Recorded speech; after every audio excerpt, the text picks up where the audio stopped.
Recently एक Chinese military ship yuan वांग 5 हम्बनटोटा में entry कर लेता है, जिससे इंडिया शिप की कैपेबिलिटीज में हो सकने वाली सिक्योरिटी थ्रेट्स को कंसर्न करता है, जिसको लेकर श्रीलंका सरकार चाइना सरकार की विजिट को रोकने को कहती है।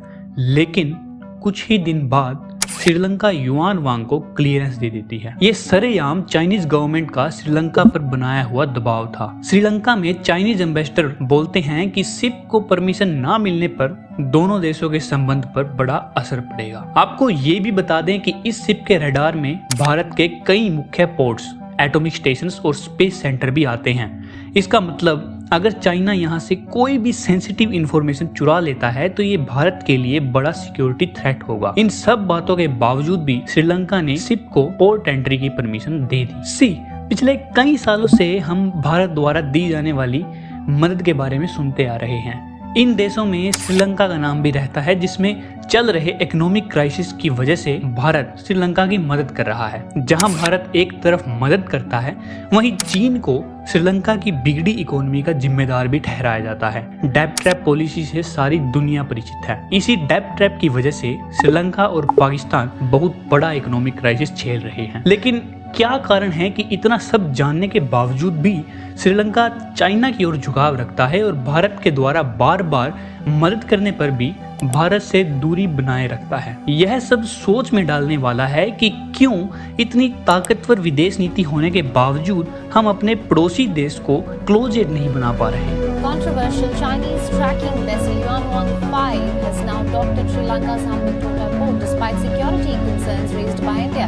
Despite India's concerns, Sri Lanka allows Chinese ship entry.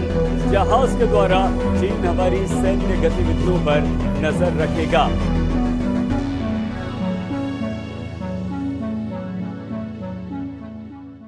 Bharat के रिलेशन श्रीलंका के साथ लगभग 2500 सालों से चोल साम्राज्य और उससे भी पहले रामायण काल से माने गए हैं। लेकिन 1950s के बाद कई बार भारत श्रीलंका के रिश्तों में गड़बड़ हुई और यही कारण बना श्रीलंका के प्रो चाइना और एंटी इंडिया होने का। इसे समझने के लिए भारत श्रीलंका चाइना के ट्रायंगल के पास्ट पर नजर डालते हैं। 1948 में श्रीलंका को आजादी मिली।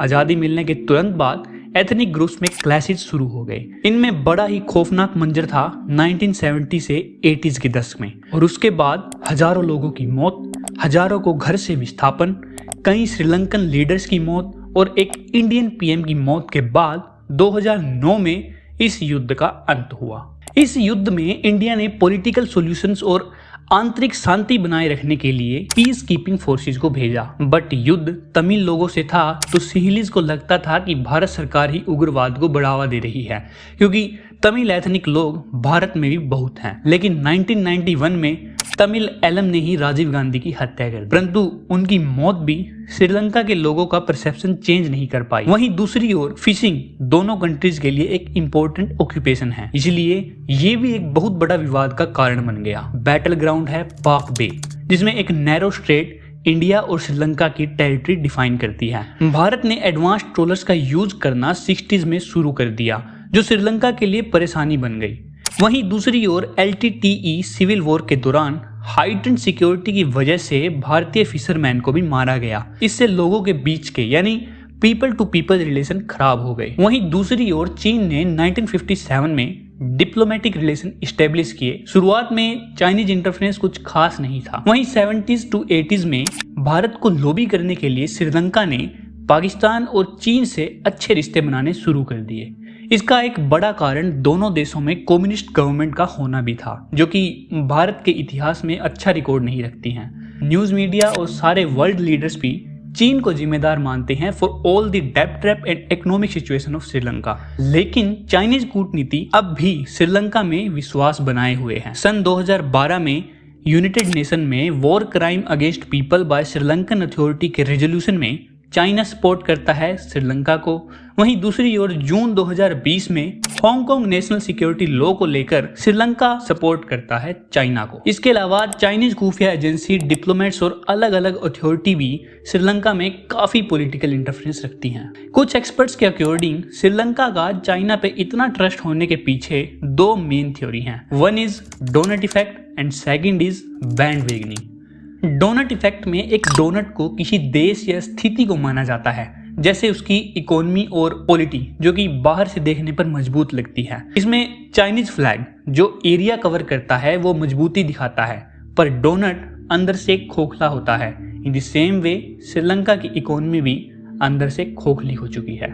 बैंड वेगनिंग एक साइकोलॉजिकल फिनोमिना है। इसको एक एग्जाम्पल से समझते हैं। हम अपने फोन में कई बार बहुत सारी अननेसेसरी एप्स को रख लेते हैं, क्योंकि सभी वो ऐप रख रहे हैं, चाहे वो हमारे काम की हो या ना हो, या फिर हम कुछ बाजार से खरीद लेते हैं चाहे वो घर में ऐसे ही पड़ा रहे। इसे बोलते हैं बैंड वेगनिंग इफेक्ट।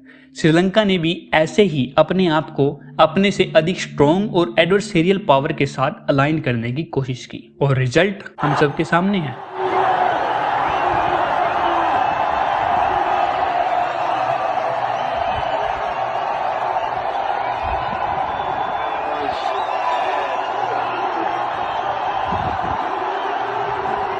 वैसे इन सब बातों को देखकर एक अंदाजा तो साफ साफ लगाया जा सकता है कि केवल मदद करने से भारत का काम नहीं चलने वाला। भारत को कूटनीति का इस्तेमाल करना होगा, वरना इंडियन ओशन में चाइना भारत के लिए ऐसे ही एक बड़ी थ्रेट बना रहेगा।